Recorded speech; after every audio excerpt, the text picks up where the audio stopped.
Bonjour, c'est Laure, révélatrice de magie et fondatrice de uneétincelle.fr.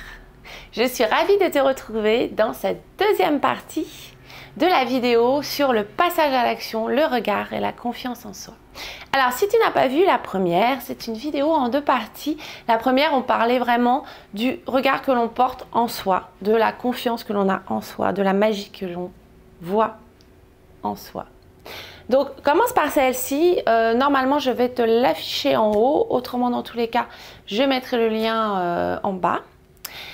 Et maintenant, donc, nous allons passer au regard que l'on porte sur notre environnement.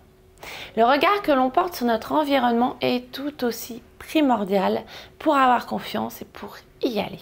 Alors, si tu penses que l'environnement t'en veut, que de toute façon t'as pas de chance, qu'il t'arrive toujours des choses quand tu essaies de faire quelque chose, que les gens t'en veulent, que de toute façon les gens ne t'aident pas, eh bien, effectivement, ça aide pas beaucoup à y aller, à tenter des choses. Tu vas être plutôt arrêté, tu vas dire de toute façon, tu vas en plus partir dans un fonctionnement déjà où tu vas attirer ça.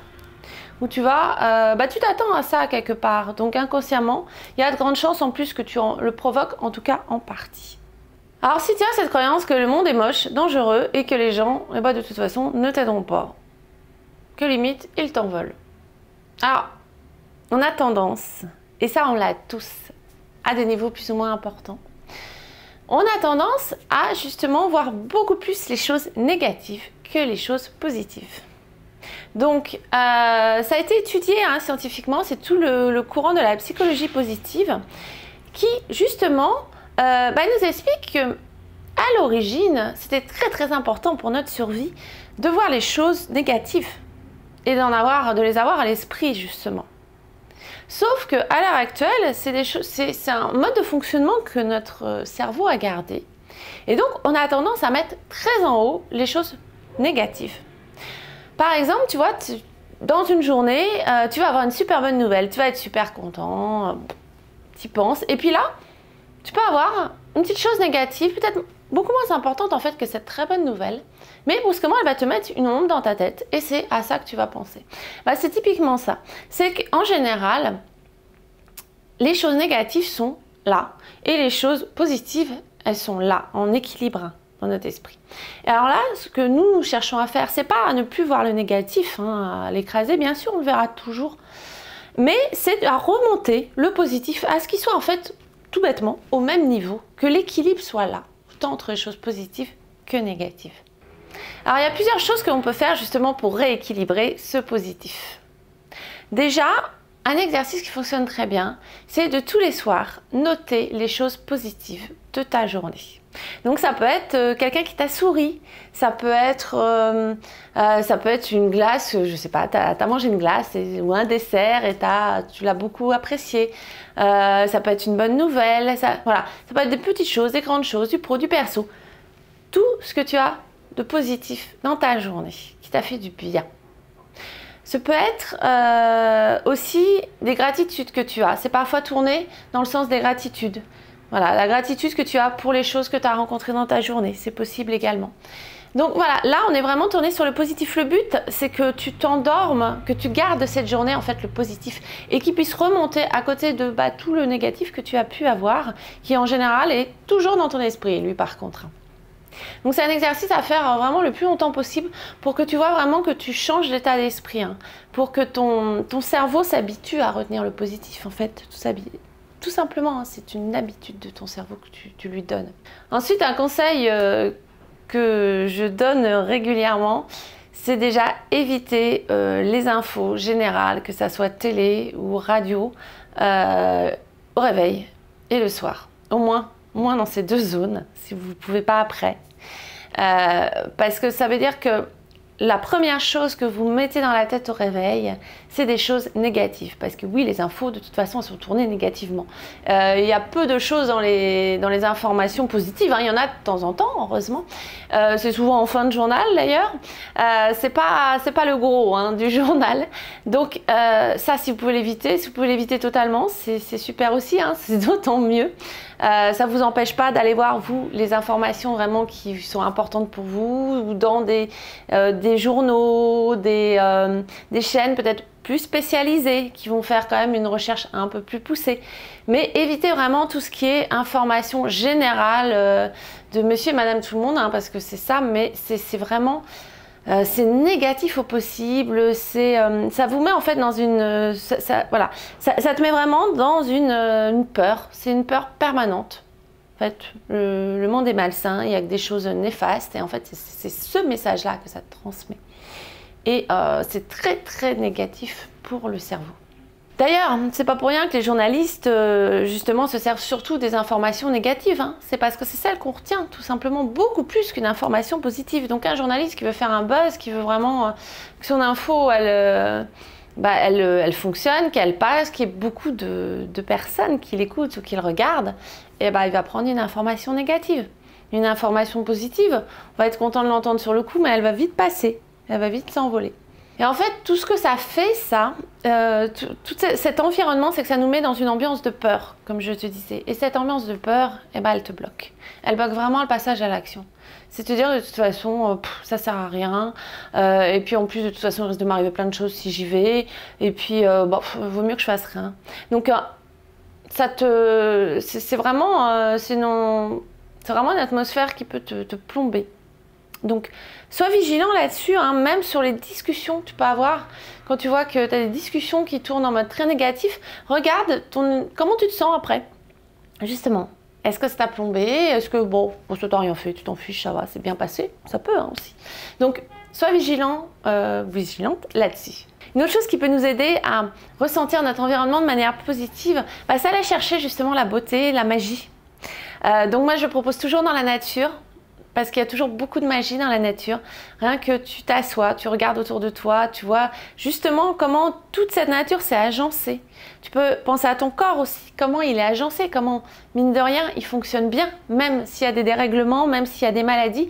C'est quand même un outil merveilleux, comment toutes ces cellules, tout s'agence magnifiquement bien.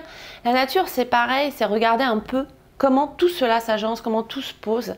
Et regarder les oiseaux passer, regarder la vie en fait. Regarder la vie, ça nous met quand même dans un état plus positif.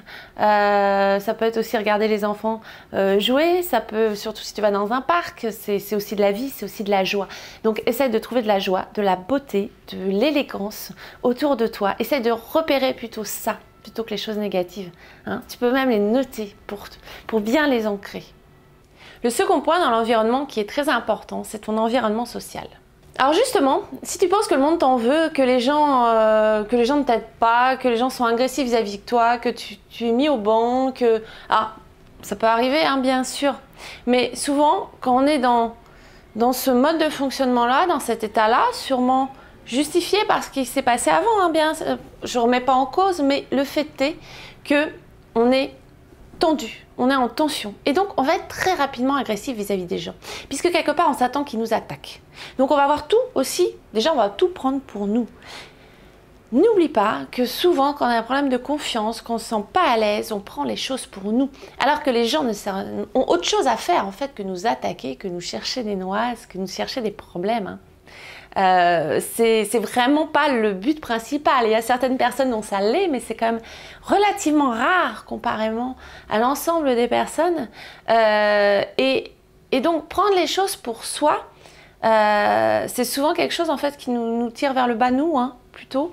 Donc essayez au moins d'être conscient de ça. Que parfois, ça arrive à tout le monde hein, de prendre les choses pour soi. Mais au moins d'en être conscient, de se dire, ah, là, je l'ai pris pour moi. C'était peut-être pas la peine. Donc voilà, le problème, c'est que effectivement, quand on a l'impression que les gens nous agressent régulièrement, on prend tout pour soi et donc on est vite en réaction. En réaction, donc on va être agressif soi-même ou on va répondre de manière sèche. Ce qui fait que les gens vont nous renvoyer ça, les gens ne vont pas avoir envie de nous aider tout simplement dans nos projets. Hein. On parle toujours de l'action.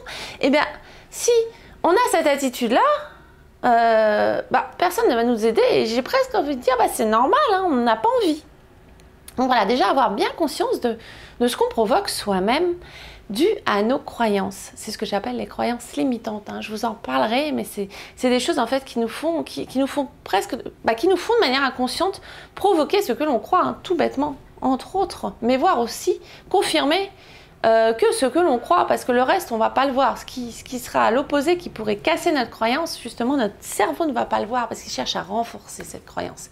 Donc déjà, ça c'est vraiment un premier point dans l'environnement social, être conscient de ça, être à l'écoute de nos réactions, pas pour autant les juger, mais regarder comment on réagit. Un second point très important dans l'environnement social, justement, regarder comment tu choisis ton environnement social. Quels sont les gens qui t'entourent? Est-ce que c'est des gens qui te tirent vers le bas? Est-ce que c'est des gens qui te boostent, qui te tirent vers le haut? Et ça, c'est primordial. Et là, je vais être très cash sur le sujet. Si tu as des gens qui te tirent vers le bas, qui te sapent ta confiance en toi, qui ne t'encouragent pas, qui ont tout le temps, qui vont toujours tirer les problématiques, qui vont toujours te dire ah non, tu vas pas pouvoir faire ça, ça va pas marcher, enfin, qui vont être vraiment négatifs ou qui vont te casser, fuis. Ah, j'ai qu'une chose à dire, il n'y a pas à chercher, là, c'est vraiment faux. S'éloigner de ces personnes-là. Pour moi, c'est des personnes réellement toxiques. Alors, elles ont sûrement leurs problématiques qui font qu'elles sont comme ça, c'est une chose. Je sais que c'est difficile souvent quand c'est des personnes aussi qu'on apprécie, ou voilà, mais pourquoi on les apprécie dans ce cas-là? Peut-être réfléchir à qu'est-ce qui fait qu'on continue à les apprécier malgré ça. Mais pour moi, c'est vraiment des environnements très toxiques, surtout si on veut faire des actions, si on veut faire des choses.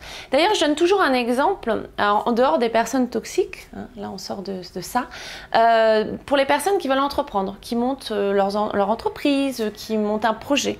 C'est à cette période-là de vous entourer de gens qui font ça également. Parce qu'ils vont être beaucoup plus dans cette approche, dans cette mentalité, ils vont beaucoup plus vous booster. Vous allez voir qu'autour de vous, les gens ont l'air de se dire non, ce que tu fais, c'est faisable, c'est réalisable, parce qu'ils ont l'habitude d'entreprendre des actions. Et donc, vous allez beaucoup plus facilement y aller. Ça peut être des périodes où peut-être les gens qui n'ont pas l'habitude de ça et qui donc vous projetez, sans être toxique, mais vous renvoyez leur propre peur.